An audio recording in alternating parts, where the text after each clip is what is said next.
Lahore high court ने परवेज इलाही की बाजियाबी की दरख्वास्त गैर मौसर होने पर निपटा दी।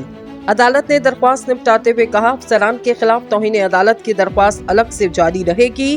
परवेज इलाही को किसी भी केस में गिरफ्तार और नजरबंद करने से रोका, लेकिन इस्लामाबाद पुलिस उन्हें घर जाते हुए गिरफ्तार कर लिया।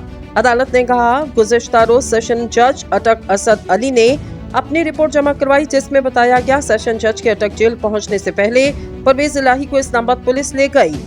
इस्लामाबाद के चीफ कमिश्नर और आईजी को जाती हैसियत में तलब किया गया। इस्लामाबाद हाई कोर्ट ने परवेज इलाही की नजरबंदी का नोटिफिकेशन मुअत्तल किया। एडवोकेट जनरल इस्लामाबाद के मुताबिक परवेज इलाही को क्रिमिनल केस में गिरफ्तार किया गया। एडवोकेट जनरल इस्लामाबाद ने बताया, आईजी पुलिस सुप्रीम कोर्ट और chief commissioner Islamabad high court में पेश हुए। अदालत ने मजीद कहा, अदालती हुक्म की खिलाफ वर्जी पर मुतल्लिका अफसरान को शोकस नोटिस जारी किए और तौहीन अदालत की कार्रवाई इन ऑफिसर्स के खिलाफ अलग से जारी रहेगी। चीफ कमिश्नर इस्लामाबाद ने इस अदालत के हुक्म की खिलाफ वर्जी की। चीफ कमिश्नर इस्लामाबाद को तौहीन अदालत का शोकस नोटिस जारी किया जाता है। अफसरान 7 रोज में अपना जवाब दाखिल करवाएं। अदालत ने एडिशनल एडवोकेट जनरल गुलाम सरवर को मुदाखलत से रोक दिया।